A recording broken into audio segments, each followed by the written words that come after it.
오늘 그 본과로서는 마지막 장이거든요. 그죠? 오늘 13장인데요.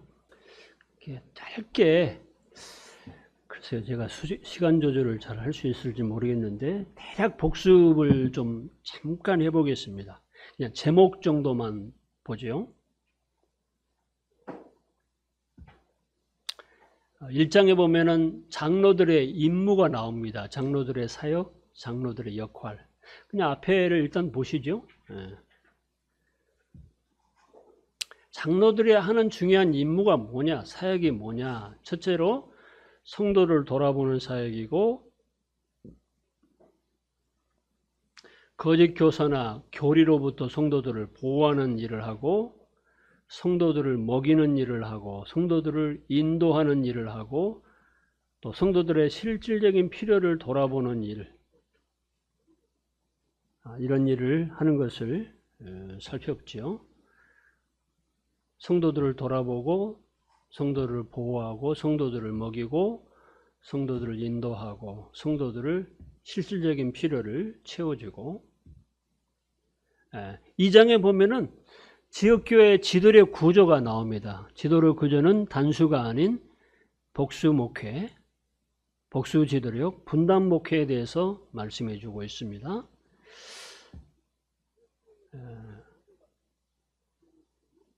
말씀들이 이렇게 쭉 우리가 제시를 해드렸죠.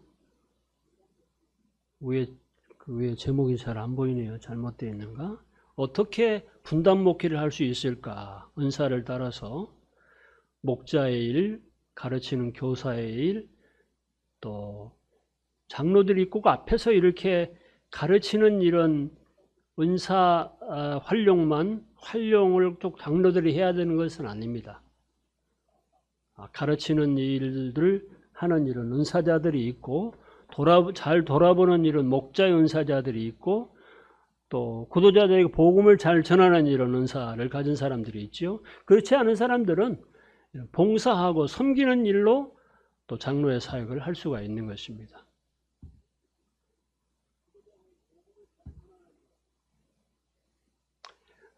분단 목회에서 장점들도 있습니다만은 분단 목회를 하는 과정 속에 어려움들이 있을 수도 있지요. 두 사람 이상이 이렇게 분담해서 목회를 하게 될 때 이런 어려움들을 어떻게 극복해 나갈 것인가에 대해서 이렇게 알렉산더 스트라우크는 제시해 주고 있습니다. 그리고 성경의 리더십은 남성에 의한 지도력에 대해서 말씀해 주고 있습니다.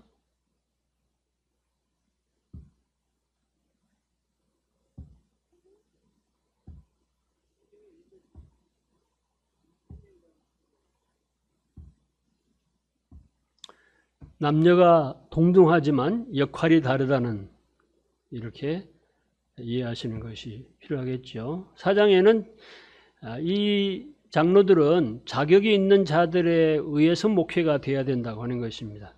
디모데전서 3장, 디도서 1장, 베드로전서 5장에서 이 장로들이 어떤 자격을 갖춰야 되는지에 대해서 잘 말씀해 주고 있습니다. 자세히 살펴보셨죠?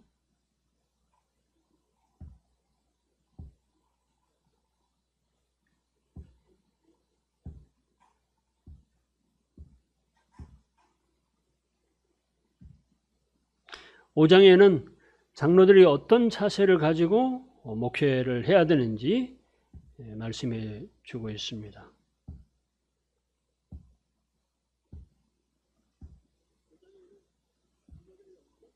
6장에는 성경에 근거한 인도력의 구조, 복수 지도력이죠. 장로에 대해서, 인도자에 대해서 나올 때마다 항상 복수를 인도자들, 장로들, 감독들 이렇게 성경은 표현해 주고 있습니다. 그리고 목자와, 다시 말해서 목사와 장로와 감독은 똑같은 사람들인 것을 이제 말씀을 드렸지요. 그리고 그러나 장로나 집사나 모든 성도들 다 형제 자매들은 한 가족인 것에 대해서 제가 누누이 강조해서 말씀을 드렸습니다. 성경은 결코 성직 제도를 말씀해 주고 있지 않습니다. 장로와 성도들이 평신도와 성직자로 구분되어 있지 않습니다.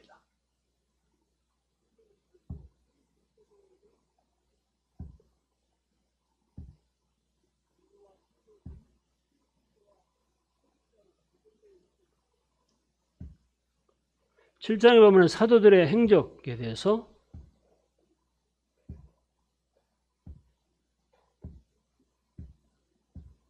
8장에 보면 교회번 바울의 서신들이지요.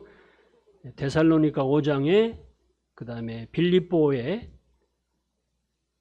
그 다음에 사도행전 20장에서, 디도스 1장에서, 베드로전서 5장에서, 베드로전서 3장과 5장에서, 9장에는 디모데에 대한 디모데전서 3장이죠.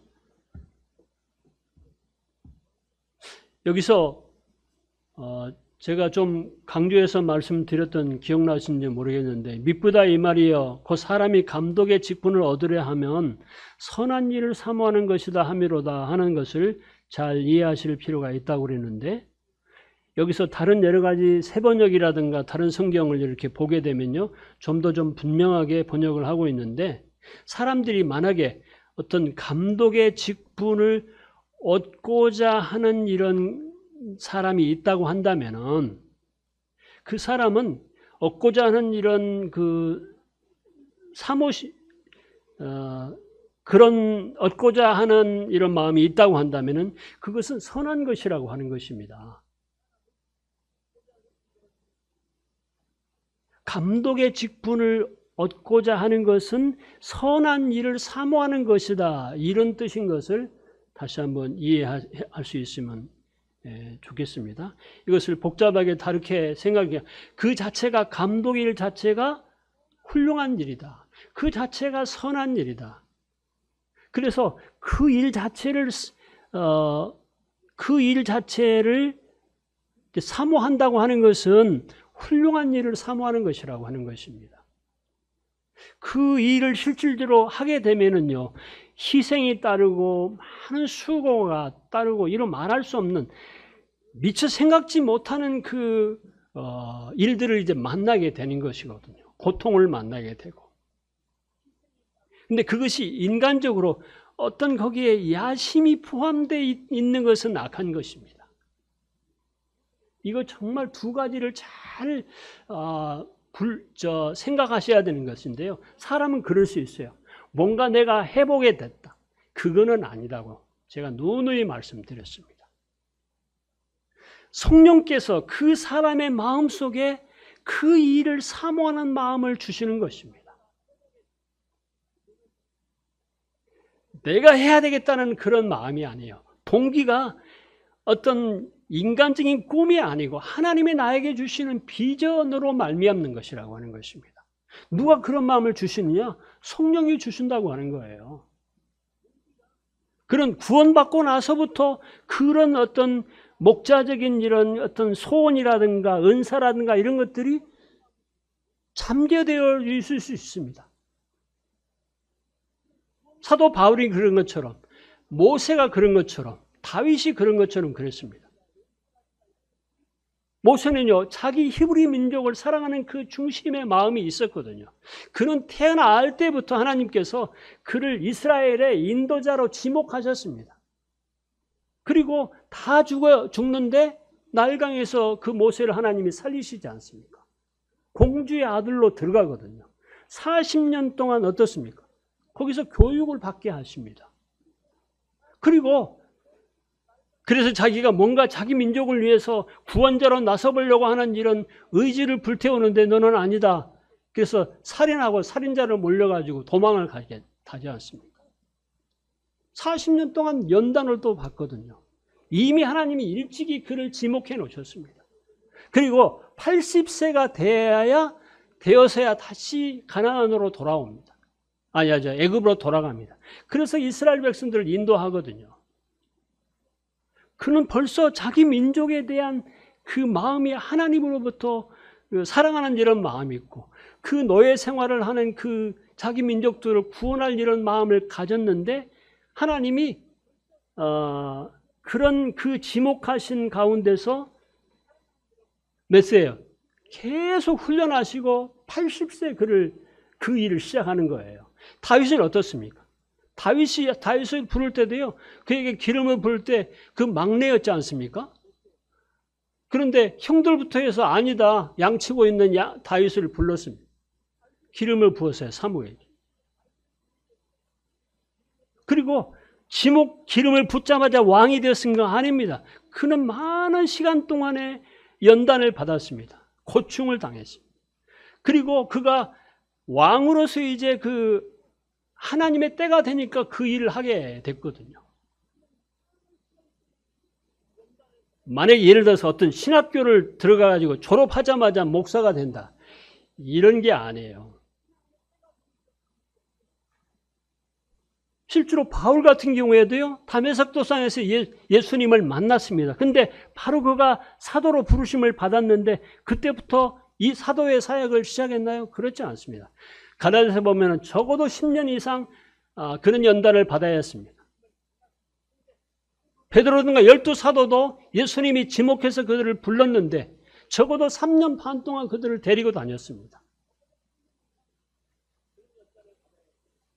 하나님이 분명히 당신의 사람들을 부르시고 인도자들을 부르시고 훈련시키시고 시험 과정을 거쳐서 하나님의 때가 되면 그 일을 이제 하게 되는 것입니다. 하루아침에 하는 것은 아니죠. 장로라고 하는 그 말 속에는요, 성숙한 사람, 젊은이가 사실은 아닙니다. 정확하게 제가 그 아니다는 말에 조금 어폐가 있을 수 있는데요. 장로라는 그 말 자체 단어 속에가 성숙한 사람, 나이가 든 사람을 말하는 것입니다. 영적인 경험, 어떤 인생의 경험을 가진 사람들을 그 안에 내포되어 있는 이런 단어 속에. 좀 길어졌는데요. 그리고 책망할 것이 없어야 된다 하면서 그 뒤로 그럼 무엇을 어떤 책망할 것이 없어야 되냐? 한 아내의 남편이 돼야 되며 절제하고 신중하며 아무 문제가 없어야 된다는 그런 책망할 것이 그런 문제가 아니고 그 뒤에 나오는 조목조목 이런 문제거리들이 없어야 된다는 이런 말씀인 것입니다. 그래서 사실은 장로로서 이렇게 인도자로서 일을 하게 될 때요. 이런 어떤 자격의 요건들을 이렇게 사실 갖추어 나가야 되는 것입니다. 쭉 갈게요. 시간이 마지막.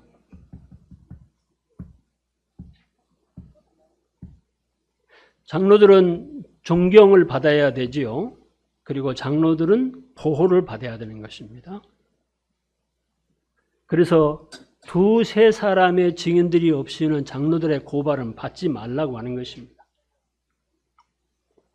장로들의 송사, 장로들이 뭐 이러쿵 저러쿵 실제로 어떤 증거도 없는 것들이 막 쏟아 부어지는 것은 그 앞에서 인도하는 사람들의 그 사역을 하지 못하게 만드는 것이거든요. 그리고 만약에 장로들 중에서도 범죄한 사람들이 있다고 한다면 이 사람은 장로들의 뭐 죄라고 해서 위암이와 하는 게 아니고 모든 사람들 앞에서 오히려 꾸짖어서 나머지 사람들 하여금 두려워하게 이렇게 하라고 하는 것입니다. 존경을 받아야 되고 그 다음에 이들은 보호도 받아야 됩니다. 그러나 범죄한 이런 장로들은 징계를 받아야 되는 것입니다.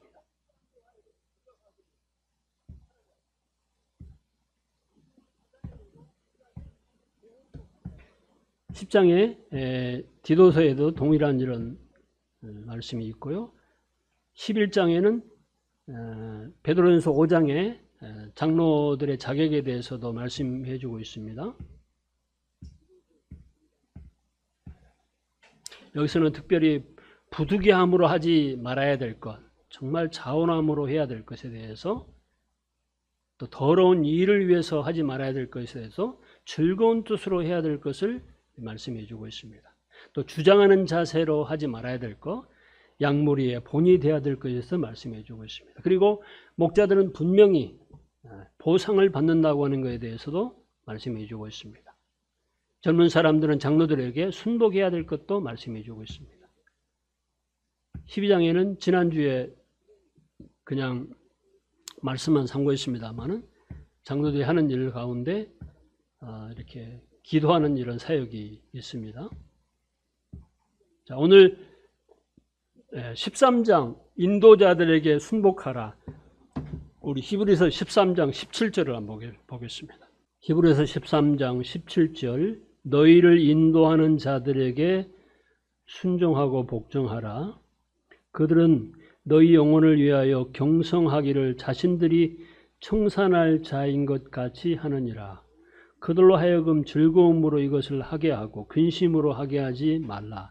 그렇지 않으면 너희에게 유익이 없느니라. 자, 여기는 장로들이라고 되어 있지 않고요. 인도자들이라고 되어 있습니다. 인도자들. 이 안에 이제 장로들이 물론 포함이 되어 있겠지요. 교회를 인도하는 이런 사람들이기 때문에, 양들을 인도하는 이런 사람들이기 때문에. 그런데 인도하는 이런 사람들은 여러 사람들이 있을 수 있습니다. 예를 들어서 어떤 팀이 찬양팀이라고 한다면 찬양을 인도하는 사람이 있을 수도 있거든요. 그리고 어떤 여행을 한다면 가이드들이 있습니다. 여행의 인도자들이 있습니다. 또 일단 그 인도자들을 광범위한 이런 범위 안에서 인도자들이라고 그러는데, 근데 만약에 길 안내를 하는 사람도 인도자가 될 수 있잖아요. 근데 요즘에는 이제 내비게이션이 나와서 길 안내자가 필요 없을 정도로 그냥 치기만 하면 갑니다만, 그런데 만약에 내비게이션이 없다고 생각하면은요, 어떻게 합니까? 인도자가 분명히 있어야 돼요. 인도자가 옆에 타서 이제 만약에 운전을 하는 사람이라고 한다면 이쪽으로 좌측으로 해야 한다, 우측으로 해야 되는데 해야 되는데 말을 안 듣는다고 생각해 보십시오.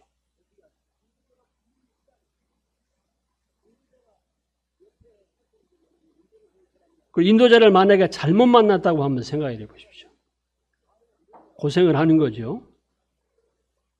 순종하지 않아도 잘못된 것이고, 또 잘못 인도해도 문제가 쉽게 이렇게 설명을 드려서 그런 것입니다.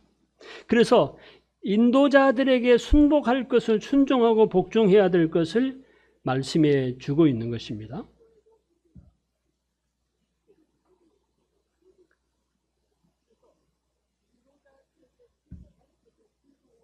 그 이유, 아까도 이제 일반적인 이런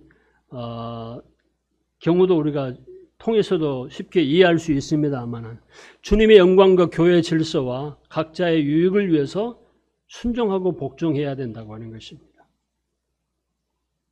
거기 책에 보면은 존 크리소스톰은 독재는 악이다 그랬습니다. 성도들을 파멸에 이르게 하지만 인도자들에게 불순종하는 것도 이에 못지않은 악이다. 저는 요즘에 여러분들 이제 뉴스를 통해서 봅니다만, 러시아의 지도자를 한번 생각해 보십시오. 벌써 수천 명의 러시아 군인들이 죽어서 트럭에 막 실려갔다고 그러던가요? 그런데 어떤 포로로 잡힌 군인은 뭐라고 그랬는가요? 훈련인 줄 알았다. 아니, 지도자가 쳐들어가. 군인이기 때문에 어쩔 수 없이 쳐들어갔는데 훈련인 줄 알았다. 죽어서 수천 명이 죽어가지고 그 부모들을 한번 생각해 보십시오. 그 가족들을 생각해, 명분이 있는 전쟁이라고 한다면은 그 지도자가 만약에 인도자를 생각할 때, 그 지도자를 생각할 때 이런 류의 지도자라고 한다면은 어떻게 해야 된다고 하는 것입니다. 이런 독재자라고 그렇게 말해도 될지 모르겠는데, 장성택이 죽여. 자기 숙부입니까? 이런 지시를 이렇게 내렸어요. 그래서 죽었습니다. 이런 독재자에게 어떻게 해야 되는 것입니까? 물론 죽이라 하는데 부하들이 안 죽이면은 자기가 해를 당하게 됐죠. 이 얼마나 독재라고 하는 것이 불합리한 것인지 한번 생각해 보십시오. 옛날에 과거에 히틀러를 한번 생각해 보십시오. 우리는 인도자 그러면, 지도자 그러면 무조건적으로 순종하고 복종해야 된다는 그런 의식을 거기서 이렇게 이걸 말씀해 주고 있는 것은 아닙니다. 주 안에서 순종하고 주 안에서 바른 인도자들을 따라야 된다는 이런 말씀이지, 그리고 국가의 위정자들에게 복종하라 이런 것도 독재자들한테 무조건 복종해야 되는 것입니까? 그런 것은 아닙니다.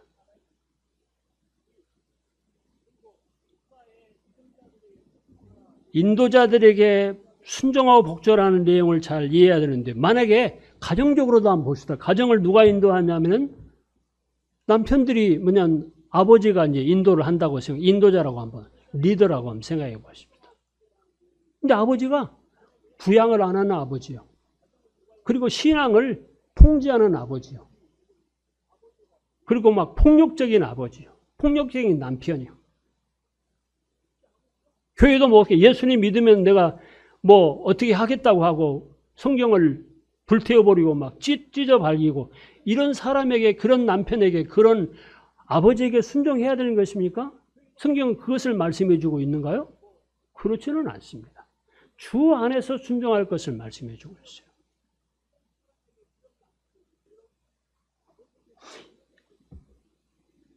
그리고 교회 안에서도요, 이단적인 이런 지도자들이 있지 않습니까? 우리 이렇게 눈에 보이는, 분명히 성경에서 벗어난, 그런데 하나님을 이름을 부르는 사람. 어떤 지도자는 자기가 하나님이라고, 안상홍이 하나님이라고, 이런 사람들도 있거든요. 그런데 막무가내 그것을 아멘으로 받아들이는 이런 어처구니 없는 현상들이 있습니다. 자, 인도자들이라고 하는 것은 주 안에서 바른 인도자들을 말하는 것입니다.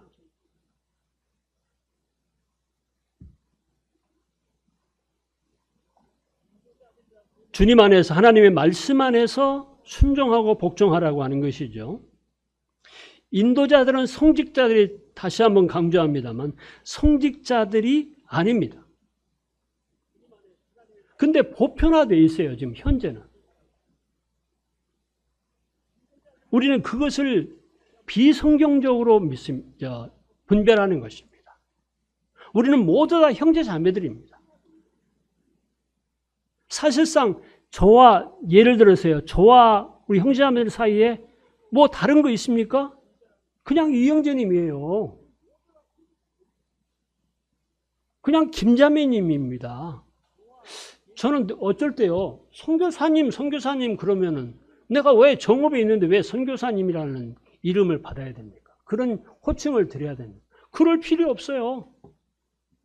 물론 선교제에 가서는 선교지에서 사람들이 저보고 선교사라고 부르는 거에 대해서, 또 제가 선교사입니다 말하고 하는 거에 대해서는 뭐 당연한 것이라고 보지만, 우리 같이 이렇게 교제하는 속에서 무슨 이영재님이 아닌 이 선교사님 그렇게 호칭을 그렇게 구별해야 될 이유가 없다고 하는 것입니다. 장로님, 무슨 집사님 그렇게 구별할 이유가 없는 거예요. 그냥 형제자매입니다. 그리고 성경의 지도력은 1인 목회가 아닙니다. 단수 목회가 아니고 분명히 복수 목회라고 하는 것입니다. 복수 지도력이라고 하는 것입니다. 그리고 인도자들이 교리적으로나 도덕적으로 범죄자들이어서는 안 되는 것입니다.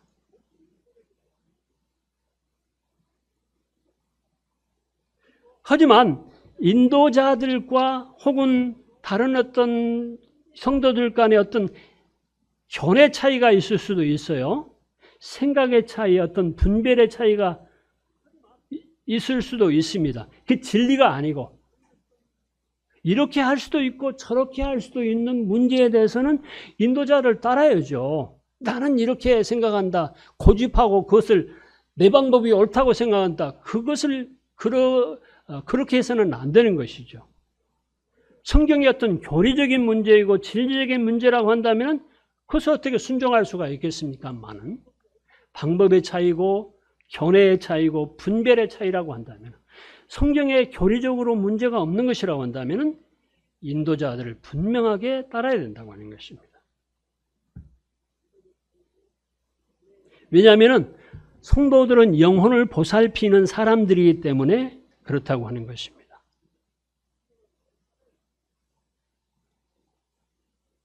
그리고 참 인도자들은요, 성도들의 영혼을 이렇게 보살피는 과정 속에서 사실은 어떤 대가도 바라는 사람이 아닙니다. 물론 성도들은 그 인도자들에 대해서 어떻게 해야 될 것 성경은 분명히 가르치고 있습니다. 일하는 소에게 망을 씌우지 말라고 말씀하시고 있고 어떻게 병정을 단 사람이 자비랑할 수가 있겠느냐. 여러 가지 말씀으로 우리에게 분명히 말씀해 주고 있습니다만 그것은 성도들이 해야 될 것이고 그러나 인도자들은 하나님의 사람들을 인도하는 인도자들은 사사롭게 어떤 대가를 바라지 않는 사람이어야 된다고 하는 것입니다. 근데 오늘날 현실적으로 지난번에도 말씀드렸지만 현실은 그렇지가 않습니다. 이것이 이제 문제인 것입니다. 그것을 무시해도 안 되지만은 보편적으로 그런 의식이 존재할 수 없는 것 같은 사도 바울의 정신 같지 않는 이런 인도자들이 실질적으로 아주 보편화되어 있거든요.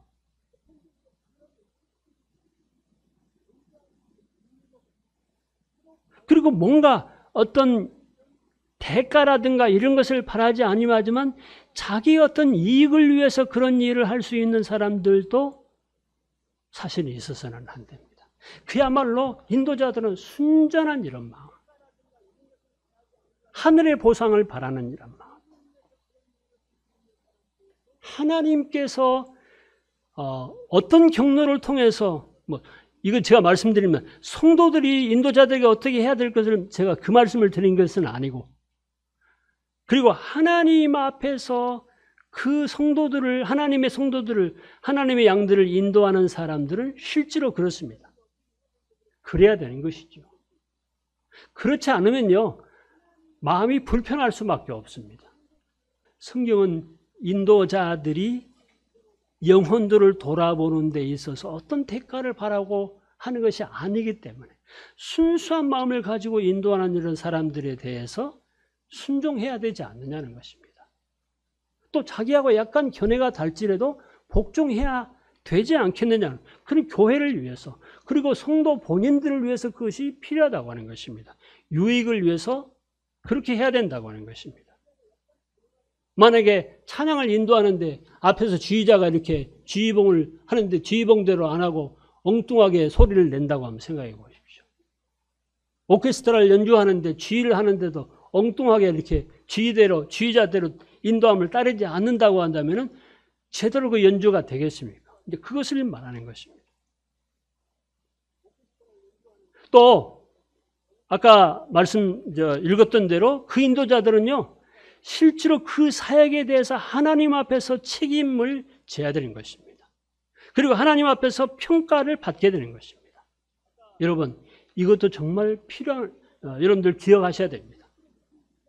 그 인도자들은 하나님 앞에서 심판을 받습니다. 하나님 앞에서 그 사역에서 책임을 지는 것입니다. 순종하고 복종해야 되는 이유를 이렇게 말씀해 주고 있는 것입니다. 이것은 감독의 직을 사모하는 이런 사람들도 그렇고 성도들도 동일하게 이런 마음을 가져야 되는 것입니다. 모르겠어요. 제가 정읍에서 한 24년 동안 사역을 하는 가운데 어떤 자세를 가졌는지 대부분 다 알만한 사람들은 다 알죠. 제가 이렇게 담대하게 말씀을 드릴 수 있는지 하나님이 평가하실 겁니다. 과거 24년 동안의 목회에 대해서 하나님은 하나님의 말씀 앞에서 바른 의로운 재판장이 되시기 때문에 그렇다고 해서 제가 잘했다는 이런 말씀이 아니고요. 거기에 대해서 정말 책임감을 가지고 거기에 대해서 평가를 받을 것을 두려운 마음으로 인도자들은 여겨야 된다고 하는 것입니다. 정말 순수한 마음, 하나님에 의해서 세움을 받고 하나님 앞에서 책임감과 평가받을 것을 생각하고 그 사역을 두려운 마음으로 하는 것이 필요하다고 하는 것입니다. 그래서 그런 마음을, 그런 자세를 가지고 일하는 이런 인도자들에 대해서, 사역하는 인도자들에 대해서 순종해야 된다는 것이죠. 그리고 조금 다르다 할지라도 복종을 해야 된다고 하는 것입니다. 또 그 일을요, 즐거움으로 하게 하고 근심으로 하게 하지 말라. 어떤 일을 인도자들이 즐겁게 할 수도 있고요, 정말 그 탄식함으로 그 일을 하게 할 수도 있습니다. 해보셔야 좀 실감이 날 텐데, 어쩔 때 즐겁고 어쩔 때 정말 탄식하게 되는지에 대해서 일을 해보신 분들은 알 겁니다. 근데 만약에 순복할 때 하고 그렇지 아니하고 그 반대의 반응을 볼 때하고 어떻겠습니까? 아까 장로의 자세에 대해서는 제가 말씀을 드렸는데요. 그럼에도 불구하고 순수한데도 불구하고 거기에 대해서 두 가지 반응이 보일 수도 있습니다.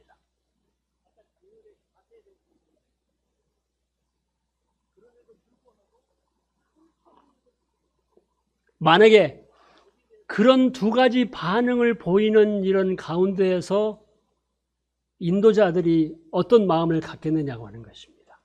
말씀을 전할 때도 그렇습니다. 막 그 좋은 태도를 가지고 말씀을 듣고 인도함을 받는 성도들에 대한 반응이 어떨 것이며, 인도할 때요, 어떤 마음이겠느냐고 하는 것입니다. 즐거운 마음으로 할 수 있겠느냐? 아니면 정말 탄식하는 마음으로 할 수 있겠느냐? 성경은 그것을 말씀해 주고 있는 것입니다. 그런 것을 아시려면 다 한 번씩 돌아가면서 한 1년씩 해봤으면 좋겠어. 실제로 한번 해보시기. 그래가지고 어떤 것인지, 할 만한 것인지, 아무나 할 만한 것인지, 정말 하나님이 세우신 사람만이 할 수 있는 것인지, 이 일이 보통 일인지 정말 어려운 일인지, 희생과 수고와 얼마나 고충을 감내해야 되는 일인지, 그렇게 해야 되는 것이고, 그렇기 때문에 이것은요, 하나님이 세우신 사람이 아니게 되면, 자원하는 일은 성령께서 그 안에 비전을 주셔서 그렇게 하는 사람이 아니고서는, 자기가 나서고서는요, 금방 무너지는 것입니다. 그리고 뭐 억지로 이 일을 어쩔 수 없이 하게 되면은요, 못하는 거예요. 길게 못하는 것입니다. 10년, 20년, 30년, 40년 못하는 거예요. 하나님 일이라는 것입니다. 선교도 마찬가지입니다. 선교도요, 그 일에 하나님이 불러서 가야 그 일을 감당할 수 있는 것이지, 선교는 더 그럴 수도 있습니다. 말이 통하지 않은 여러 가지로 서로 안 맞는 이런 곳에 가서 하나님의 복음의 말씀을 전하는데, 정말 주님이 그 일을 위해서 불러서 가지 않았다고 한다면 그 일을 감당을 하겠습니까? 못하죠. 다 할 수 있는 일이더라도 실제로 다 할 수 있는 일은 또 아닌 것입니다. 이 인도자들도요, 다 할 수 있는 일 같지만 그렇다고 해서 다 할 수 있는 일도 아니라고 하는 것입니다.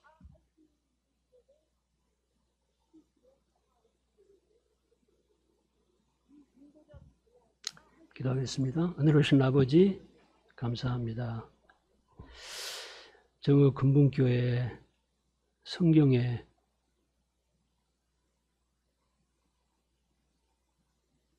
장로들을 세워주시기를 바랍니다.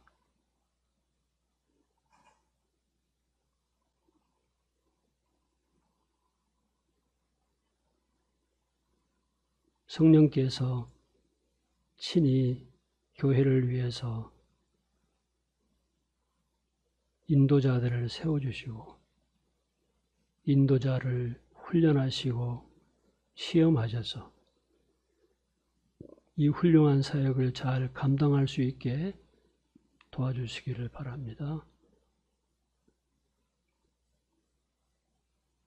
그래야므로 교회를 통해서 주님이 영광을 받으시고 또 교회가 아름답게 잘 진행될 수 있도록 도와주시고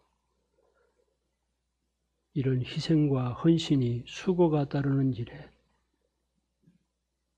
아버지 하나님, 사랑하는 형제님들이 주님의 선한 마음으로 정말 이 일을 사모하는 이런 마음들을 가질 수 있도록 도와주시기를 간절히 원합니다. 저희들이 2주에 걸쳐서 이와 같은 주제로 말씀을 초청해서 들었고 수요일마다 지금 13시간째 이 중요한 주제를 함께 묵상하고 공부하고 있습니다. 나머지 실질적인 일은 또 시간들을 통해서도 하나님의 교회 장로들이 세워지는 실제적인 이런 일들을 저희들이 성경에서 배울 수 있도록 도와주시기를 바랍니다. 조만간에 그러나 하나님의 때에 주님이 성숙한 장로들 그리고 신실한 집사들을 세워주시기를 바랍니다. 온 교회가 순전한 마음으로 성령을 의지해서 이 부합된 이런 장로들이 누구인지를 알아볼 수 있도록 해주시기를 바랍니다. 하나님 아버지, 주님의 교회를 주님께 부탁합니다. 오늘 시간까지 이와 같은 주제로 함께 교제할 수 있도록 인도하신 것을 감사드리고 예수님 이름으로 기도했습니다. 아멘.